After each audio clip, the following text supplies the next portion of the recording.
All India Radio presents Morning News.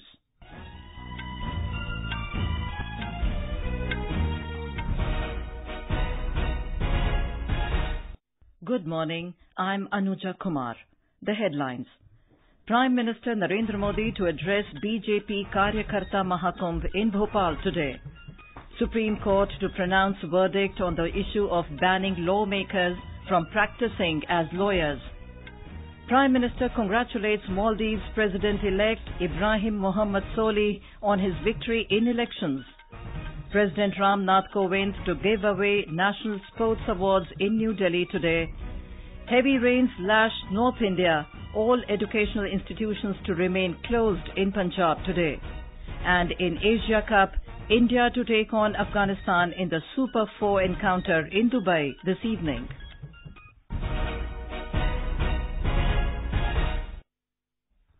Prime Minister Narendra Modi will address a massive congregation of BJP workers at Karyakarta Mahakumbh in Bhopal, Madhya Pradesh today. The program is being organized at Jamburi Maidan at Bhel to mark the birth anniversary of party ideologue and co-founder of Jansangh, Pandit Deen Dayal Upadhyay. BJP President Amit Shah will also address workers' congregation. An estimated 10 lakh BJP workers from 65,000 polling booths spread across 230 assembly constituencies in Madhya Pradesh are expected to take part in the program. State Chief Minister Shivraj Singh Chauhan, Party Organizational General Secretary Ram Lal, and central and state ministers and other senior leaders will attend the congregation. More from our correspondent. 6 DIG level officers and around 3,000 security personnel have been deployed to monitor the security at the airport, helipad, program venue and the route of PM's cavalcade. 5 helipads have also been made near the Jamburi Maidan. Exhibition of the government schemes also being organized at the venue. A dome has been constructed at the venue in such a way that eye contact can be made from the dais to the last row. Over 45 LED screens have been installed at the venue. Sanjeev Sharma, AIR News, Bhopal. The Supreme Court will pronounce its verdict on a plea seeking to ban lawmakers from practicing as advocates in courts across the country today. A bench of Chief Justice Deepak Mishra and Justices A.M. Khanwilkar and D.Y. Chandrachud had on July 9th reserved the order on the PIL filed by BJP leader and advocate Ashwini Upadhyay, seeking to bar lawmakers, MPs, MLAs, MLCs from practicing in courts during their tenure in legislature. The Apex Court was hearing the petition, which said, while a public servant cannot practice as an advocate, legislators are practicing in various courts, which is a violation of Article 14 of the Constitution. Prime Minister Narendra Modi called the President-elect of Maldives, Ibrahim Mohammed Solih, and congratulated him on his victory in the elections held on Sunday. Mr. Modi also conveyed his good wishes for the strengthening of democracy, peace and prosperity in Maldives under the leadership of Mr. Solih. Mr. Solih thanked the Prime Minister for his greetings and good wishes. An MEA statement said that in New Delhi yesterday that the two leaders agreed to work closely together to further strengthen the close, friendly and good neighbourly relations between the two countries. Vice President M. Venkaiah Naidu has said Indian food heritage is a mixture of art and science and is exceptionally vast and diverse. He was addressing the gathering after inaugurating the Indian Culinary Institute at Tirupati and 2 projects in Nellore and East Godavari districts of Andhra Pradesh yesterday. Mr. Naidu said country is moving forward speedily in all sectors, including the economic sector. India is approaching towards $100 billion FDI inflow per annum by 2022. This is due to volumes of foreign direct investment increasing year after year. PhD Chamber of Commerce and Industry Vice President D.K. Agarwal said in New Delhi yesterday that the annual FDI inflows in the country increased from $36 billion in 2013-14 to $62 billion in 2017-18. He said Make in India has been instrumental during the last 4 years to attract FDI reforms in the country. In Goa, the 2 newly inducted ministers in the state cabinet have been allocated portfolios. Kurchorem BJP MLA Nilesh Cabral has been allocated the Power, Non-Conventional Energy, Law and Judiciary and Legislative Affairs portfolios. Murmugaon BJP MLA Milind Nayak will be in charge of the Urban Development, Social Welfare and Provedorio portfolios. Mr. Cabral and Mr. Nayak were sworn in as ministers by the Governor Mridula Sinha at Raj Bhavan at Donapaula near Panji yesterday.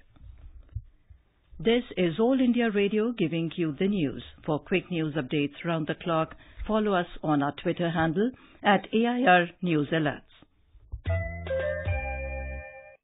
President Ram Nath Kovind will give away the National Sports Awards in New Delhi today.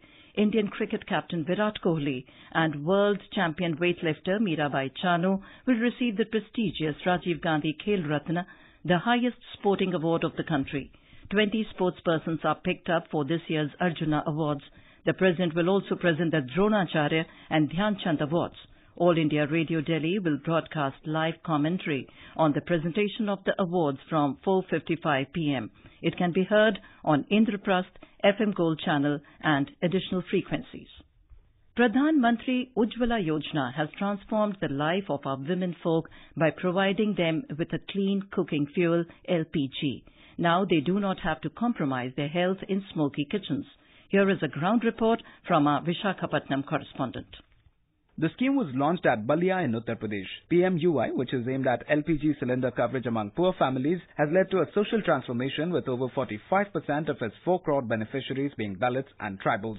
The drive to provide LPG connections to BPL families will ensure empowering women by improving their basic health condition and the overall time spent on cooking food. Joint Collector J. Shrujana exuded confidence that the district administration is striving hard to achieve 100% smoke-free district status. The Joint Collector said, "We have multiple schemes of Government of India and Government of Andhra Pradesh, majorly schemes by name Deepam and Ujjwala. Through this scheme, we could reach out to all the families in the plain and the urban areas, and through the tribal package, we have successfully reached to majority of the tribal families as well. So in this way, we can proudly say that Visakhapatnam district is a 100% smoke-free district." The gas connections under Ujjwala scheme has been in operation for 2 years, providing more than 3.5 crore free LPG connections to poor women. One beneficiary of the scheme, Ramulamma of Padiru Mandalam, Visakhapatnam district, expressed happiness that their lives are getting better. I'm happy that the problems of eye burning and cough due to smoke have gone with the Ujjwala scheme as I cook with ease to feed my family.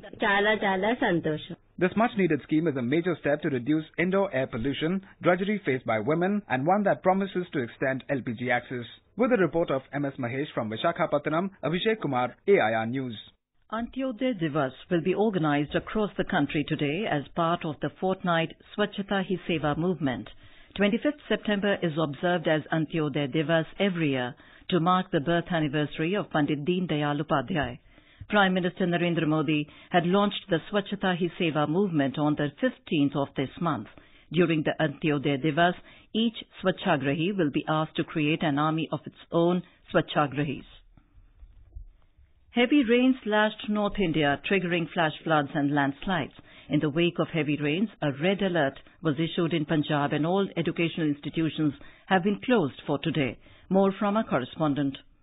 The 3-day rain and strong winds have badly damaged paddy crop in the entire Doaba and Majha region and in some districts of Malwa region also. According to the initial survey done by Punjab Agriculture Department, around 20% standing crop got flattened of paddy and basmati. Cotton crop too has suffered damage in Mansa and Faridkot districts. Chief Minister has announced special Girdabri for assessing crop damage. Gagandeep Kaur Devgan, AIR News, Jalandhar. Torrential rains in Himachal Pradesh have triggered flash floods. A high alert has been sounded for Kullu district. Several houses were also swept away in flash floods as the Beas is flowing above the danger level. A Bhakra Beas Management Board official has cautioned residents of low-lying areas in the state and neighbouring Punjab to remain vigilant. Schools have been closed in Doda district of Jammu and Kashmir and in most places of Himachal Pradesh. In Uttarakhand, heavy rains led to landslides which blocked the roads to Badrinath, Kedarnath and Yamunotri, affecting the Char Dham Yatra. In Uttar Pradesh, heavy rains disrupted normal life in many western cities of the state. Met Department has predicted heavy rains in central and western part of the state in next 48 hours. More from our correspondent. After a brief dry spell, heavy rains again lashed many parts of the state. Districts like Bareilly, Firozabad, Meerut, Sambhal, Amroha and Muzaffarnagar received heavy to very heavy rains. In Muzaffarnagar, torrential rain flooded almost all areas, disrupting normal life along with power and traffic system. The city received around 120 mm rainfall in just 24 hours yesterday. Meerut also received 75 mm rainfall. Torrential rains at the end of monsoon season have severely damaged paddy as well as vegetable crops in the state. Sushil Chandra Tiwari, AIR News, Lucknow. External Affairs Minister Sushma Swaraj has called upon international leaders to make a better world for children like one global family. Speaking at the Nelson Mandela Peace Summit in New York last night, Mrs. Swaraj said that world is still beset with conflicts, terror and hateful ideologies that are transcending borders and impacting the lives. She said no one should be allowed to support terror or its perpetration. India will organize Gandhi March from the iconic Peace Palace at The Hague to Grote Kerk on Sunday to launch the 2-year-long celebrations of the 150th birth anniversary of Mahatma Gandhi. In cricket, India will take on Afghanistan in the Super 4 encounter of the Asia Cup in Dubai today. The match will begin at 5 p.m. Indian time. All India Radio will broadcast ball-by-ball commentary in Hindi and English on the match from 4:30 p.m. It can be heard on FM Rainbow and additional frequencies. Croatian footballer Luka Modric was named the world's best male player at the Best FIFA Football Awards in London. The 33-year-old Real Madrid midfielder beat former teammate Cristiano Ronaldo and Liverpool's Mohamed Salah to win the award. Brazil and Orlando Pride forward Marta won the Best Female Player award. And now for an overview of today's newspapers, it's over to Lalima Aneja Dang. Thank you, Anuja. The government moving ahead to approve the creation of Tri-Series organizations to handle the critical domains of cyberspace, space and special operations in modern-day warfare is a story covered in the Times of India under the headline Unified Tri-Series Command to Handle Cyberspace, Space, Special Operations. The Asian Age under its headline, Park says it is open to talks. India calls it one-trick pony, refers to the UN General Assembly session in New York where India is expecting Pakistan to wake up the Kashmir issue forcefully. The Tribune and the Pioneer write about BJP terming the Congress's intensified offensive on the Rafale issue as international conspiracy against Modi under the headline, Congress moves CVC, seeks case on Rafale. Andhra Pradesh tops Ease of Living Index is another headline in the Pioneer reporting on the rankings under the Atal Mission for Rejuvenation and Urban Transformation. The All India Institute of Medical Sciences Administration has decided to launch a National Cancer Institute based at Jhajjar in NCR by December 2018, reports the Mail today. Retailers and traders from across the country protest against e-commerce tie-ups, claiming it will give backdoor entry to Flipkart, Walmart and Amazon in India, posing a threat to their livelihood and are calling for a Bharat Bandh on September the 28th, writes the DNA. Air travellers in India might be able to carry water and other liquids in excess of the current 100 millilitres limit in their hand baggage, with the Ministry of Civil Aviation considering testing liquid explosive detectors, reports the Hindustan Times. And finally, under drones and floodlights in volatile Sopo, our football tournament shines. The Indian Express covers the story of how Sopo, despite being a separatist stronghold, is drawing hundreds of men and boys from across the region to a football tournament. And with that, it's back to you, Anuja. Thank you, Lalima. And now, before we end the bulletin, the headlines once again. Prime Minister Narendra Modi to address BJP Karyakarta Mahakumbh in Bhopal today. Supreme Court to pronounce verdict on the issue of banning lawmakers from practicing as lawyers. Prime Minister congratulates Maldives President-elect Ibrahim Mohammed Soli on his victory in elections. President Ram Nath Kovind to give away National Sports Awards in New Delhi today. Heavy rains lash North India. All educational institutions to remain closed in Punjab today. And in Asia Cup, India to take on Afghanistan in the Super 4 encounter in Dubai this evening. And with that, we end the morning news. Have a nice day.